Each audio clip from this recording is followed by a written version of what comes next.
خوتي خواتاتي اهلا وسهلا مرحبا بكم يا جماعه الخير صباح الخير عليكم زول الفلاون والسلام عليكم. J'espère que vous allez bien, j'espère que vous vous portez bien. Hier vous avez été très nombreuses et nombreux à regarder notre émission sur les révélations faites dans un livre inédit concernant le passé secret, le passé parisien secret de Abdelmajid Tebboune.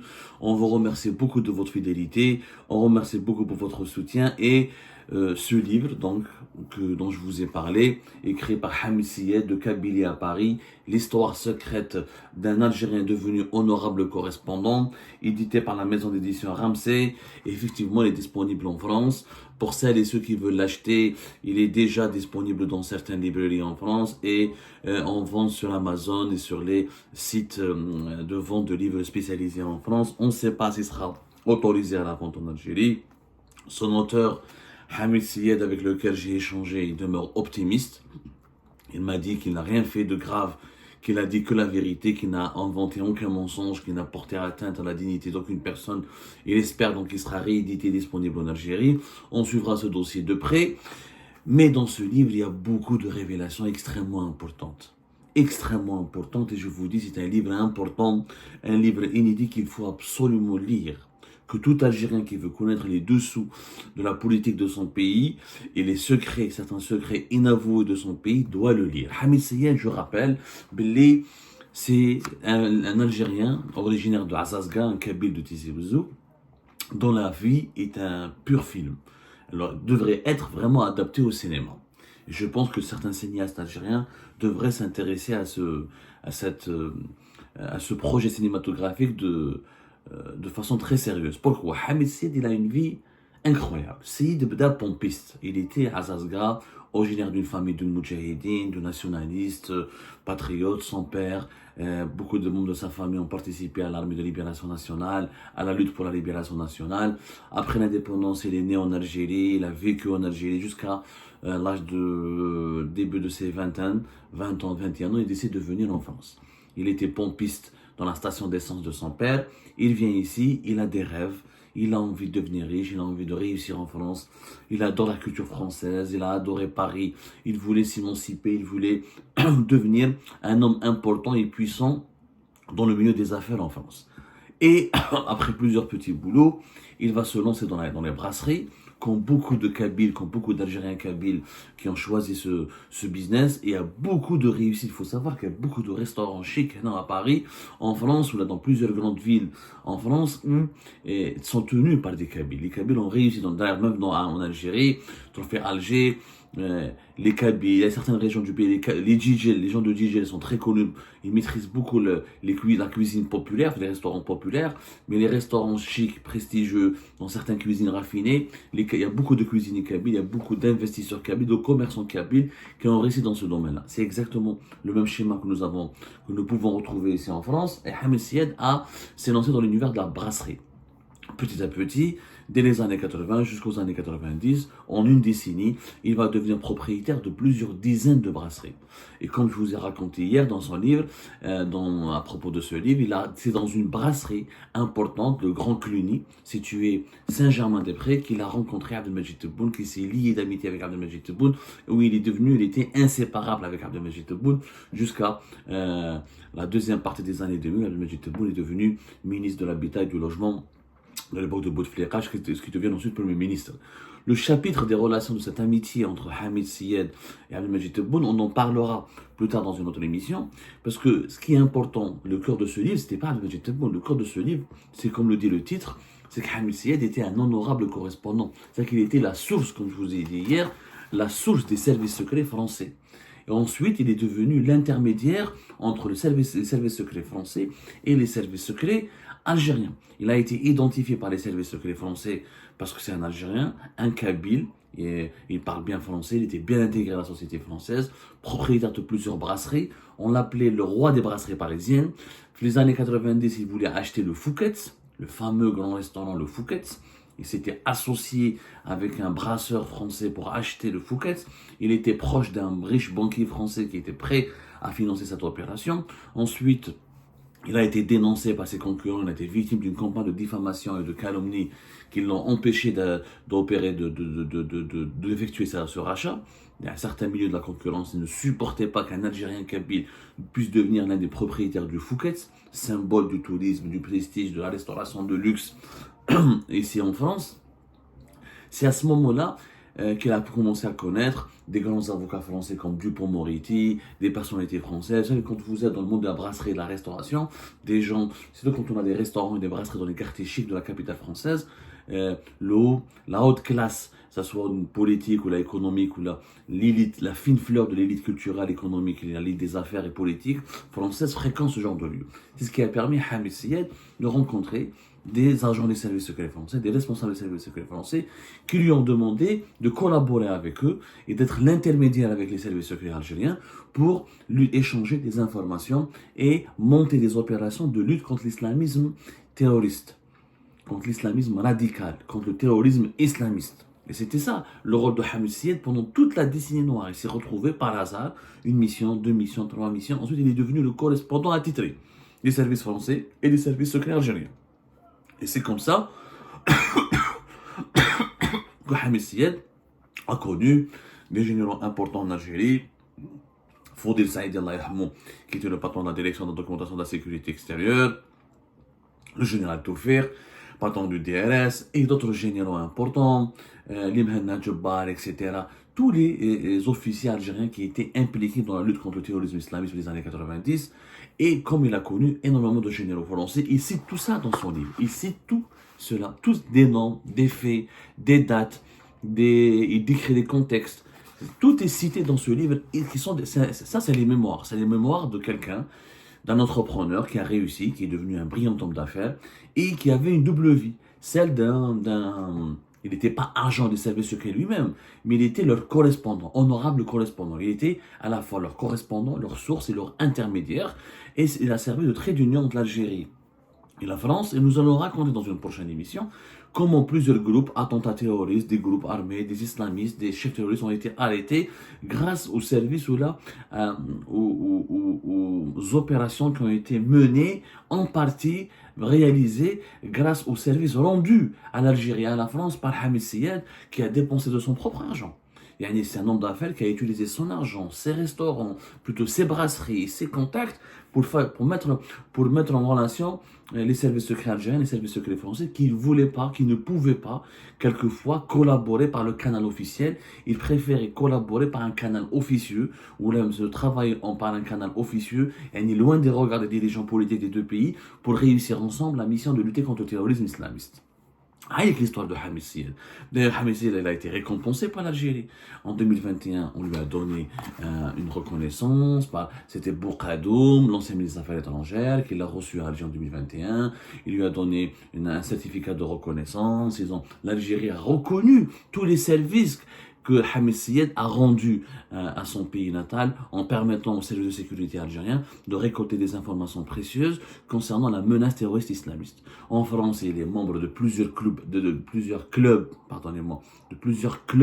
très importants, des centres de réflexion. Il est invité par le Sénat, par le Parlement français. Il connaît Emmanuel Macron, il connaît pas mal de ministres français. Il est aussi reconnu. Il a un statut aussi. Il a bénéficié aussi de la reconnaissance de la France. Donc c'est un franco-algérien il a une histoire incroyable. Il a été au cœur de cet univers sombre des services secrets algériens et français, au cœur de leurs opérations communes et leurs échanges communs pour lutter contre et démanteler des groupes armés islamistes et terroristes qui pouvaient à la fois nuire à la sécurité nationale en France et à la sécurité nationale en Algérie. Mais il y a un autre chapitre extrêmement important et dont il a très secret, et ce chapitre-là, je pense, c'est le chapitre qui va susciter le plus de polémiques, de débats, et chacun va essayer de mettre en cause la vérité, la véracité des informations qui sont rapportées dans ce chapitre. Ce chapitre, c'est le chapitre numéro 20, et il est intitulé « L'Algérie ne doit pas basculer ». L'Algérie ne doit pas basculer. Et dans ce chapitre, Hamid Syed raconte comment il a pu comment on lui a demandé d'organiser une rencontre historique, mais qui est restée secrète, entre les services secrets israéliens, le Mossad, le fameux Mossad, et les services secrets algériens. Hamid Syed donne la date et donne toutes les précisions possibles.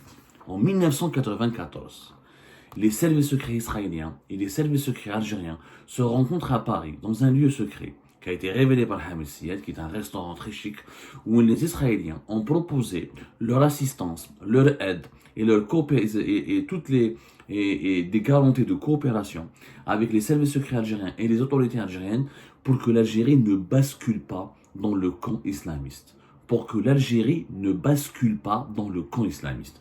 C'est incroyable, mais ça s'est passé ainsi. La rencontre, elle a eu lieu le 25 juillet 1994 à 15 heures dans le restaurant à la brasserie Le Berkeley. Le Berkeley, Ajma'a, c'est très connu en France, à Paris surtout. Pour les Algériens qui habitent à Paris, qui aiment sortir, qui connaissent la vie mondaine, le Berkeley, c'est extrêmement connu comme restaurant. Il est situé à 2 pas des Champs-Élysées. C'est 7 avenue Matignon, dans le 8e arrondissement.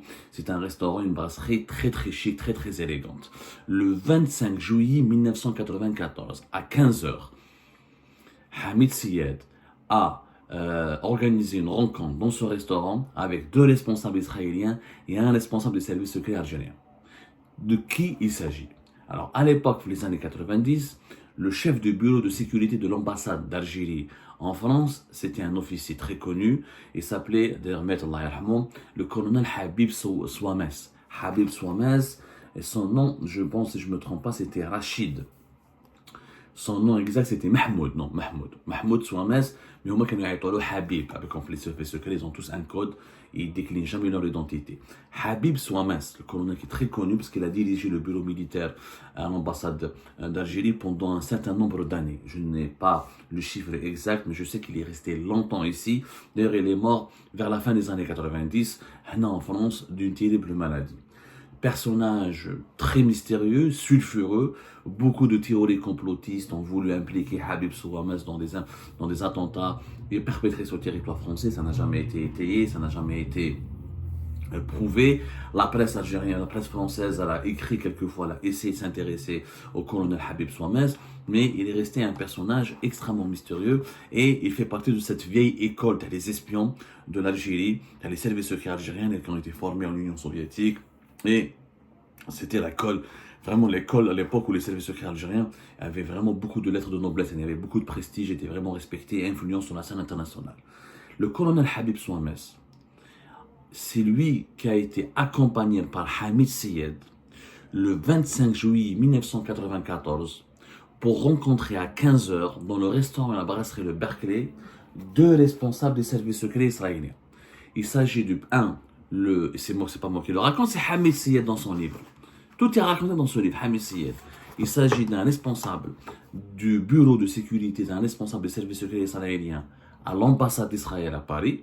Et le deuxième, c'était un haut responsable du Mossad qui est venu spécialement de Tel Aviv, d'Israël jusqu'à Paris pour rencontrer le responsable des services secrets, le représentant, pas le responsable, rencontrer le représentant des services secrets algériens à Paris. Et cette rencontre, Hamid Syed le dit dans son livre, a été autorisée à la dernière minute par un coup de fil de Yamin Zerouel en personne, qui était à l'époque le chef d'État. C'est lui qui a appelé Habib Souames en personne au téléphone pour lui dire écoute, c'est bon, tu peux aller avec Hamid, tu peux aller à cette rencontre avec les services secrets israéliens. C'est une révélation extrêmement importante et extrêmement inédite dans ce livre qui témoigne et qui brise un tabou. C'est que l'Algérie, en dépit de son soutien pour la cause palestinienne, qui a été toujours une constante, qui a été toujours un pilier de sa politique étrangère, en dépit de son soutien financier, politique, même militaire à la cause palestinienne, elle a eu des contacts directs avec Israël et elle a collaboré directement avec Israël. Comment ça s'est passé? En 1994, Hamid Syed rencontre un journaliste. Voilà, je vais vous lire quelques passages, je te fais un mot comment ça s'est passé. Alors, dans mon épreuve de brasserie, j'ai rencontré un journaliste israélien que j'ai déjà écrit à grands traits, celui avec la gabardine de Colombo avec lequel j'avais immédiatement sympathisé, et qui avait ses entrées un peu partout singulièrement avec les services secrets de son pays. Spécialisé dans le terrorisme, il a de suite aperçu que nous avions des points communs et m'a proposé de rencontrer de hauts responsables. C'est ce franco-israélien, né en Algérie, donc c'est un journaliste israélien qui a la nationalité française et qui est un juif algérien, qui est né en Algérie, très pertinent dans ses questions et ses attentes. qui m'a ouvert les portes de l'ambassade israélienne à Paris pour un premier rendez-vous. Il y a un journaliste israélien que Hamid Sied a rencontré, qui est un juif d'origine algérienne, un juif algérien, qui lui a dit, voilà, va à notre ambassade, l'ambassade d'Israël, cherche des contacts avec l'Algérie, cherche des contacts algériens. Et certainement ce journaliste israélien a su, de la part de plus de ses sources françaises, que Hamid Sied était proche et à l'époque avait déjà commencé en 1994, il avait déjà commencé à être le correspondant, l'intermédiaire entre les services secrets algériens et les services secrets français. À l'ambassade d'Israël, lors de son premier rendez-vous, qu'est-ce qu'un responsable israélien, c'est le responsable des services secrets israéliens, au niveau de l'ambassade d'Israël à Paris, qu'est-ce qu'il dit à l'Algérien Hamid Sied? Pour nous, Israéliens, il n'est pas question que l'Algérie bascule. Pour nous, Israéliens, il n'est pas question que l'Algérie bascule, m'a confié un directeur du renseignement de l'ambassade d'Israël à Paris. Le contexte était favorable. C'est un peu inimaginable aujourd'hui à la lecture de ce qui se passe au Moyen-Orient. Ce n'est pas dans notre intérêt, ce n'est pas dans notre intérêt ni dans le leur, a-t-il insisté. Nous devons agir ensemble et taire nos différences. Nous sommes là pour l'Algérie en cas de besoin. Nous sommes là pour l'Algérie en cas de besoin. En fait, à l'époque, les Israéliens avaient peur qu'un régime islamiste s'installe en Algérie au début des années 90, et un régime islamiste avec le pétrole qu'avait l'Algérie, avec le gaz qu'avait l'Algérie, il aurait pu être très terriblement hostile, il aurait pu semer la pagaille, semer la merde et financer le terrorisme dans toute la région. Et les Israéliens ne voulaient pas à tout prix qu'un régime islamiste s'installe au Maghreb, notamment à Alger, en Algérie, avec un pays qui a été sous-sol aussi riche en gaz et en pétrole. Donc c'est pour cette raison qu'ils ont cherché un contact direct avec les autorités algériennes pour leur expliquer que nous, les Israéliens, nous sommes prêts à vous aider. Les Israéliens étaient prêts à aider. Ils ne voulaient pas que l'Algérie bascule dans le camp islamiste. Qu'est-ce qu'il a fait juste après cette rencontre, Hamid Sied? J'ai informé mes contacts algériens à la teneur de cette entrevue. Ils m'ont répondu qu'il serait transmis au gouvernement. 3 jours après, retour des Algériens. Essaie de savoir comment ils peuvent nous aider. Je suis retourné à l'ambassade d'Israël. Je suis devenu un habitué, n'ayant plus besoin de montrer patte blanche dans l'un des lieux les plus sécurisés de Paris. Pendant plusieurs semaines, mes interlocuteurs ont écouté les arguments concernant la lutte que menait mon pays contre l'hydre terroriste. Je n'ai pas eu le sentiment de parler pour ne rien dire. J'ai régulièrement rendu compte de mes entretiens aux responsables militaires de notre ambassade et tenu également à informer les Français. Donc il s'est rendu Hamid Sied plusieurs fois à l'ambassade d'Israël à Paris pour parler aux Israéliens, pour leur expliquer la politique algérienne en matière de lutte contre le terrorisme islamiste. Et les Israéliens lui posaient des questions et lui donnaient aussi des informations, lui donnaient ce qu'ils voulaient des Algériens pour pouvoir entamer des pourparlers directs et pour que les Israéliens aident directement l'Algérie. Au bout d'une dizaine de rencontres, raconte Hamid Sied, mes interlocuteurs israéliens ont été rassurés sur ma sincérité. Je suis tombé au bon moment, ceci étant par nature très méfiant. Ils voulaient vraiment et sincèrement aider mon pays natal. Nous sommes sensibles à la détresse de l'Algérie, m'ont-ils martelé. Nous ne voulons pas d'une islamisation au Maghreb, à tout prix. C'est le responsable du renseignement israélien qui le dit à Hamid Sied, donc qui est l'intermédiaire avec l'Algérie, qui est l'émissaire des services secrets algériens. Nous ne voulons pas d'une islamisation au Maghreb, à tout prix. D'ailleurs, dites-le à vos responsables. Dites-le à vos responsables. Nous sommes prêts à relâcher nos prisonniers d'origine algérienne qui ont combattu contre nous aux côtés des Palestiniens et autres groupes arabes, comme preuve de notre bonne foi pour une éventuelle collaboration. Et c'est ça qui a permis d'organiser la rencontre. Hamid Sied raconte dans son livre que les Israéliens, pour convaincre les Algériens de les rencontrer, pour les rassurer, pour que les services secrets algériens acceptent de les rencontrer, ils ont proposé de libérer un certain nombre de prisonniers. Le nombre n'a jamais été communiqué réellement. C'est une information qui est restée secrète. Il y avait des prisonniers algériens, des prisonniers d'origine algérienne. C'est des Algériens qui ont combattu avec les mouvements de résistance palestinienne. Voilà des Algériens qui ont combattu en Syrie, avec l'armée syrienne, qui ont été arrêtés sur le Golan, dans les différents terrains de camp, là au Liban, il y avait des prisonniers d'origine algérienne, ou là des ressortissants algériens qui avaient combattu depuis les années 80 jusqu'aux années 90 aux côtés des Palestiniens, ou des Libanais, ou des Syriens contre les Israéliens. Ils étaient placés en détention. Les Israéliens ont proposé de libérer certains nombres d'entre eux, pour un gage de bonne foi, et pour que les Algériens, les services secrets algériens, acceptent de les rencontrer. Que dit ensuite Hamid Sied dans son livre? Les négociations ayant bien avancé, Israël a proposé de déléguer une très haute personnalité pour discuter officiellement avec un grand ponte algérien. J'ai aussitôt pris l'initiative de programmer un rendez-vous qui a eu lieu le 25 juillet 1994 à 15 heures dans la brasserie Le Berkeley, avenue Matignon, dans les beaux quartiers parisiens, à 2 pas des ambassades de 2 pays, le juif et l'arabe à la même table. J'ai informé la DST. La DST, c'est les services secrets françaises. Services secrets, c'est les services secrets français. De cette rencontre historique, dont l'intérêt ne leur a pas échappé. Cela n'a pas été de tout repos. Il a fait très chaud ce jour-là à Paris. Et dans ma voiture où avait pris place le responsable algérien, la sueur perlait sur ma peau, pas seulement à cause du soleil, se réfléchissant à travers les vitres. Le dit responsable m'a donné quelques sueurs quand il m'a indiqué à attendre le feu vert des hautes autorités, ce qui n'était pas prévu au programme. Heureusement, le nonce papal, une autorisation, n'a pas trop tardé et nous nous sommes installés dans un salon privé du Berkeley. Je les ai laissés entre eux, ce n'était pas mon métier ces choses-là, bien qu'il m'ait proposé de rester à leur côté. Je n'ai pas eu de détails sur la rencontre, elle s'est bien déroulée selon ceux qui ont participé à ce qu'ils m'ont dit, tout du moins. Incroyable. Incroyable révélation. Donc Hamid Siyed n'a pas assisté à cette rencontre. Si je l'ai eu, moi je l'ai rencontré. C'était Yamin Zerouel qui a appelé, donc qui a envoyé un télégramme. Il n'y avait pas, c'est pas téléphone portable à l'époque, qui a envoyé un message à l'ambassade d'Algérie pour dire au colonel Habib Souames qu'il est autorisé à aller à cette rencontre avec les représentants du Mossad israélien. Le rôle de Hamid Siyed était d'emmener le colonel Habib Souames jusqu'au Berkeley. Il lui a dit: est-ce que tu restes avec moi? Hamid Siyed a préféré ne pas rester parce qu'il tout simplement, il me dit c'est pas son monde, il s'y connaît pas, il voulait pas assister à des conversations secrètes, il voulait pas être partie prenante d'une négociation, d'un processus entre les services secrets. Il a préféré se retirer. La politique, moi je suis qu'un intermédiaire, je fais juste mon rôle je vous aide à trouver des bons contacts ici en France et à vous de gérer la suite. Donc il est resté dans sa voiture. Donc il y avait le colonel Habib Souames dans cette rencontre du 25 juillet 1994, 25 juillet 1994 au Berkeley, avenue Matignon, pas très loin des Champs-Élysées. Le colonel Habib Souames, responsable des services secrets, représentant des services secrets algériens à Paris. Le directeur de renseignement israélien au niveau de l'ambassade d'Israël à Paris. C'est un certain, à l'époque je me suis informé, j'ai enquêté, c'était un certain Moshe Kimri. Et un haut représentant, un haut responsable du Mossad israélien qui est venu de Tel Aviv, d'Israël, pour parler et pour rencontrer le colonel algérien à Paris lors de dans un coin secret du Berkeley, cette fameuse brasserie et restaurant parisien. Qu'est-ce qui a été dit? Hamid Siyed ne le dit pas. Et je pense que vous savez très bien, dans ce genre de livre, dans ce genre d'ouvrage, on ne dit pas tout.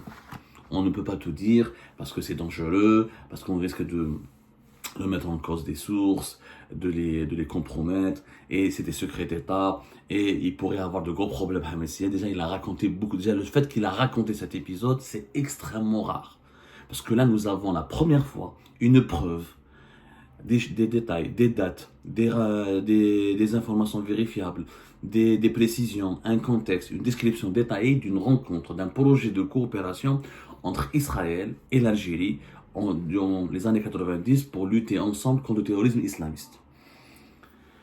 Pour avoir accepté cette rencontre, certainement les Israéliens ont libéré des prisonniers algériens. Et les Algériens, services secrets algériens, dans leur lutte contre la mouvance islamiste armée qui était soutenue par d'autres pays de la région, avaient certainement besoin du savoir-faire, de la puissance et des informations que pouvait leur communiquer le Mossad. Ce qui s'est passé par la suite, Hamid Siyed ne le connaît pas, ne le sait pas. Moi, il m'a certifié qu'il n'en a aucune connaissance. Peut-être qu'il connaît des choses qu'il ne veut pas dire, je le comprends, et encore une fois, pour avoir fait ce qu'il a fait, pour avoir participé aux événements qu'il avait connus, pour avoir organisé, pour avoir participé à des manœuvres aussi dangereuses que nous sommes en train, que les manœuvres qui sont décrites dans son livre, je comprends totalement qu'il a un devoir de réserve et qu'il ne peut pas tout dire. Mais c'est que certainement par la suite, ils n'avaient plus besoin d'un intermédiaire. Les AGC, les secrets algériens, israéliens avaient déjà noué le contact, se sont déjà rencontrés, donc il n'y avait plus besoin d'un intermédiaire. Peut-être que dans les années à venir, un autre témoin ou d'autres personnages sombres, méconnus, sortiront de l'ombre pour nous raconter et pour nous révéler d'autres secrets. En tout cas, c'est une reconnaissance historique qu'on peut soutenir par la Palestine, on peut être un grand pays défenseur de la cause palestinienne, mais à certains moments de l'histoire, Dans certains contextes, dans certaines situations, il devient urgent, même important, peut-être même vital, de traiter directement avec les Israéliens. Parce qu'ils ont une certaine maîtrise, parce qu'ils ont un savoir-faire, parce qu'ils peuvent détenir des informations extrêmement précieuses, parce qu'ils peuvent proposer de l'aide qui peut aider un pays comme le nôtre, l'Algérie, à surmonter une grave crise, à affronter une grave menace comme celle du terrorisme islamiste. C'est ce qui s'est passé en 1994, lorsque l'Algérie a accepté l'aide d'Israël pour ne pas sombrer définitivement dans le giron ou dans le camp ou dans le cauchemar du terrorisme islamiste.